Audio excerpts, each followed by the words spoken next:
Hello my dear students, आप सभी का स्वागत है आशीर्वाद कोचिंग क्लासेस पर। माय डियर स्टूडेंट्स, आज की इस वीडियो में आप सभी सर्किल से रिलेटेड कुछ इस तरीके के क्वेश्चन को सॉल्व करना सीखने वाले हो। इस तरीके के क्वेश्चन आप सभी से प्रीवियस ईयर में पूछे जा चुके हैं और इस बार भी आप सभी से पूछे जा सकते हैं, क्योंकि सर्किल वाला चैप्टर आप सभी के सिलेबस में है, इसलिए आप सभी को इस तरीके के क्वेश्चन को सॉल्व करना जरूर सीख लेना है। तो यहाँ पर जो क्वेश्चन दिए गए हैं ये सारे प्रीवियस ईयर होंगे और आप सभी को कॉन्सेप्ट के साथ में इन सभी क्वेश्चन को सॉल्व कराना मैं सिखाने वाला हूँ, इसलिए आप सभी को वीडियो को अंत तक जरूर देखना है।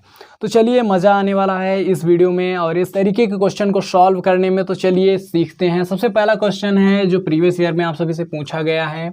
यहाँ पर दिया गया है POQ। देखिए, जो भी कोण दिया होता है उसको हम बीच में लिखते हैं, इसको शॉर्टकट में कोण O भी लिखा जा सकता है।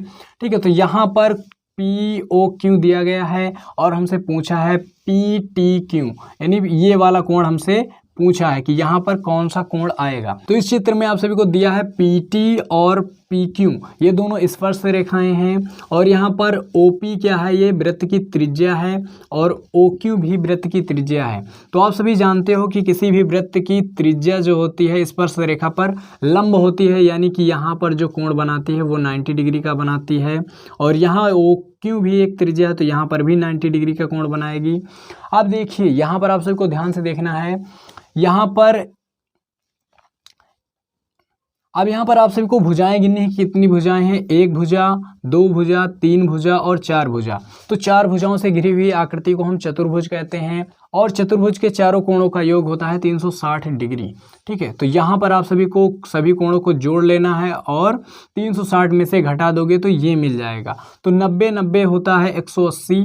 ठीक है, 90 और 90 180, 180 में 10 आप सभी जो 110 जोड़ोगे तो आ जाएगा ये 290।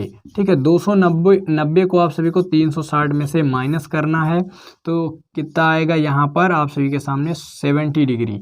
तो इस क्वेश्चन मार्क की जगह पर आ जाएगा 70 डिग्री, जिसको आप सभी को लिखकर भी सॉल्व कर सकते हो। ठीक है, बढ़ते हैं नेक्स्ट क्वेश्चन की ओर। इस क्वेश्चन में आप सभी से EA × AB पूछा है। ठीक है, तो अगर इस तरीके क्वेश्चन आप सभी को अगर मिलता है तो आप सभी को करना क्या होता है, इसका कॉन्सेप्ट जान लीजिए। यहाँ पर अगर किसी वृत्त के अंदर में कोई दो जीवाएं आपस में एक दूसरे को प्रतिच्छेद करते हैं किसी एक बिंदु पर, तो वहाँ पर जो प्रतिच्छेद बिंदु होता है वहाँ से, जैसे कि EA, ठीक है, EA और E गुणे EB, ठीक है, प्रतिच्छेद बिंदु EA और EB, E से लेकर के EA और EB का गुणनफल बराबर होता है EC और ED के। ठीक है, EC गुणे ED के बराबर होता है। तो यहाँ पर आप सभी को CE या EC दिया गया है कितना, 4, और ED भी दिया गया है 2 सेंटीमीटर, तो 4 दूना 8 सेंटीमीटर। इसका आंसर हो जाएगा EA और EB का।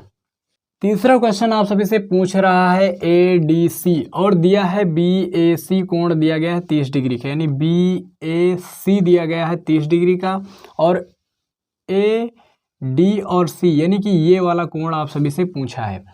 ठीक है, तो यहाँ पर आप सभी को लगाना क्या है, आप सभी जानते हो इसको सॉल्व करना है कैसे। देखिए, ये जो क्वेश्चन है आप सभी को प्रीवियस ईयर में 4 नंबर पे पूछा गया, तो इसको आप सभी को सॉल्व करना ही पड़ेगा अच्छे ढंग से। वे दोनों क्वेश्चन थे आप सभी से बहुविकल्पी में पूछे गए थे 1 नंबर में, तो लेकिन ये 4 नंबर, तो इसको आपको सॉल्व करना होगा। तो सॉल्यूशन इसका आप सभी को करना जरूर है। तो यहाँ पर ये सारी चीज़ें दी गई हैं और आप सभी जानते हो,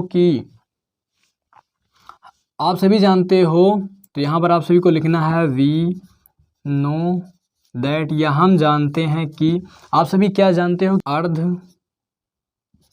अर्ध वृत्त में बना कोण समकोण यानी कि 90 डिग्री का होता है। ठीक है, क्या होता है, 90 डिग्री यानी कि समकोण होता है। ठीक है, समकोण होता है यानी कि अर्धवृत्त। देखिए, यहाँ पर अगर हम यहाँ से अगर इसको काट देते हैं, इस नीचे वाले हिस्से को यहाँ से, तो ये अर्धवृत्त बन जाएगा। तो यहाँ पर ये जो बनेगा अर्धवृत्त में बना कोण क्या होता है, 90 डिग्री का होता है। ACB बराबर हो जाएगा 90 डिग्री का। तो यहाँ पर अगर त्रिभुज बी सी में, त्रिभुज ए बी सी में अगर हम करेंगे तो त्रिभुज के तीनों कोणों यानी कि कोण यहाँ पर हो जाएगा, कोण हो जाएगा C A B plus C plus कोण ए और सी बी बराबर 180 degree.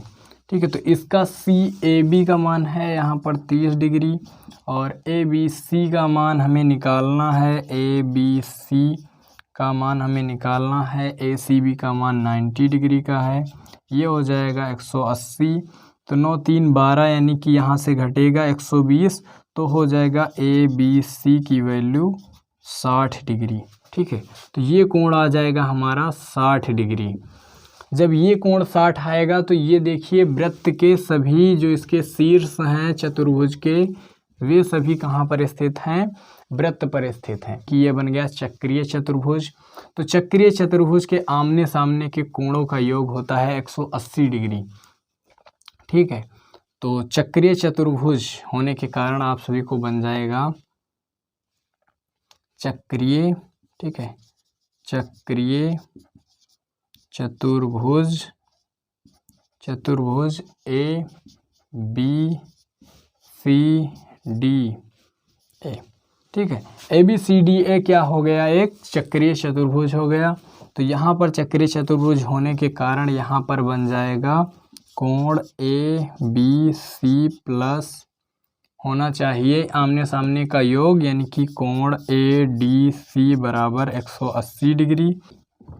A D C is equal to यहाँ है 180 और ये चीज़ जाएगा उधर, तो कोण ए बी सी हो जाएगा माइनस में और 180 में से जाएगा ए बी सी की वैल्यू है 60 डिग्री, तो ये बचेगा 120 डिग्री। तो कोण ए डी सी की वैल्यू आ गई 120 डिग्री, यानी कि इसका मान आएगा 120 डिग्री। तो नेक्स्ट क्वेश्चन आप सभी के सामने आ चुका है। ये क्वेश्चन आप सभी से कह रहा है कि हमें ये ज्ञात करके दिखाइए इस कोण को। ठीक है, कोण क्यू ओ पी को, ठीक है, या पी ओ क्यू को आप सभी को निकाल के दिखाना है। और यहाँ पर इस कोण की वैल्यू दी गई है, क्यू पी टी की वैल्यू जो है 60 डिग्री दी गई है इस पूरे कोण की। तो यहाँ पर करना क्या है, आप सभी जानते हो कि ये अगर क्या है, ये हैं वृत्त की त्रिज्याएं और ये है अगर स्पर्श रेखा। ठीक है, ये क्या है, ये है स्पर्श रेखा। तो यहाँ पर स्पर्श रेखा यानी ये टोटल क्या होता है 90 डिग्री का कोण बनाती है। ठीक है, क्या बनाती है, ये 90 डिग्री का कोण बनाती है। तो ये अगर 60 यहाँ तक माइनस कर दे तो ये हो जाएगा हमारा 30 डिग्री। तो आप सभी जानते हो कि यहाँ पर ये त्रिज्या और ये, क्योंकि वृत्त की त्रिज्याएं आपस में बराबर होती हैं। ठीक है, तो ये और ये, तो ये यहाँ पर जो त्रिभुज का निर्माण होगा, ये त्रिभुज बन जाएगा हमारा समद्विबाहु त्रिभुज। समद्विबाहु त्रिभुज ये बताता है कि, समद्विबाहु त्रिभुज हमें ये बताता है कि ये जो कोण होगा, ठीक है, ये जो कोण होगा वही ये कोण होगा। ठीक है, तो ये भी क्या होगा 30 डिग्री होगा। तो अब त्रिभुज के तीनों कोणों का योग कितना होता है, तो यहाँ पर कोण हो जाएगा ये, तो त्रिभुज के तीनों कोणों का योग होता है 180 और 180 में से ये कोण 30 और 30 60 को हम कर देंगे माइनस। ठीक है, तो आ जाएगा 120 डिग्री, जो निकल के आएगा कोण पी ओ क्यू। कोण पी ओ क्यू कितना आएगा 120 डिग्री हमारा आंसर होगा। ये जो क्वेश्चन है ये कुछ अलग तरीके का है, जिसमें हमसे पूछा है त्रिभुज का परिमाप। ठीक है, त्रिभुज का परिमाप अगर बात करें तो होता है, अगर हम इन सभी भुजाओं को आपस में जोड़ देते हैं, तीनों भुजाओं को, तो आ जाता है त्रिभुज का परिमाप। बात करें तो अगर हम त्रिभुज का परिमाप निकालना चाहें यानी कि पेरीमीटर, ठीक है, तो ये आ जाएगा P बराबर, अगर हम पी क्यू, ठीक है, अगर हम पी क्यू एक भुजा और दूसरी भुजा क्यू आर और तीसरी भुजा आर पी, ठीक है, आर पी को अगर हम ऐड कर देते हैं तो हमारा पेरीमीटर निकल के आ जाता है। ठीक है, तो ठीक यहाँ पर आप सभी को करना क्या है, देखिए यहाँ पर जो ये है और ये है, ये दोनों क्या होती हैं, यहाँ पर स्पर्श कर रही हैं इस बिंदु पर। यहाँ पर P से C स्पर्श कर रही है इस बिंदु पर यानी सी बिंदु पर और पी से ए यहाँ पर स्पर्श कर रही है, ये यहाँ स्पर्श कर रही है, यहाँ स्पर्श कर रही है। यानी कि यहाँ पर ये जितने भी पॉइंट हैं यहाँ बात करें तो जो सी आर होगा वही लंबाई, क्योंकि आप सभी जानते हो वृत्त की दो एक ही बिंदु किसी बाह्य बिंदु से किसी वृत्त की स्पर्श रेखाएं क्या होती हैं, आपस में बराबर होती हैं। तो यहाँ पर अगर ये 3 है ये वाला, तो ये भी स्पर्श रेखा 3 ही होगी। ठीक है, तो ये जो 3 सेंटीमीटर और ये 2 कितना हो जाएगा 5 सेंटीमीटर। ठीक है, ये पूरा हो जाएगा 5 सेंटीमीटर। अब ये कैसे निकलेगा, देखिए अगर ये 2 सेंटीमीटर है तो इससे जाने वाली इस बिंदु से स्पर्श रेखा क्या होगी, ये भी 2 सेंटीमीटर होगी। जब ये 2 हुई, ये टोटल 5 है, तो यहाँ पर ये 3 सेंटीमीटर बचेगी। जब ये वाली इस बिंदु से 3 सेंटीमीटर है तो इसी बिंदु से इधर को जाने वाली भी 3 सेंटीमीटर होगी। ठीक है, तो ये टोटल कितना हुआ, 3 और 3 6 सेंटीमीटर। तो यहाँ से लेकर के ये हो जाएगा 6 सेंटीमीटर। ये टोटल है 5, ये है टोटल 5, तो 5 5 10, यानी कि अगर हम पेरीमीटर निकालना चाहें यानी कि परिमाप पेरीमीटर। ठीक है, तो पेरीमीटर क्या हो जाएगा, पी क्यू की लंबाई है 5 प्लस ये हो जाएगा क्यू आर की भी 5 सेंटीमीटर है और आर पी की है 6 सेंटीमीटर। तो 5 5 10 6 16 सेंटीमीटर आ जाएगा आप सभी का त्रिभुज का परिमाप। त्रिभुज पी क्यू आर का परिमाप आ जाएगा 16 सेंटीमीटर।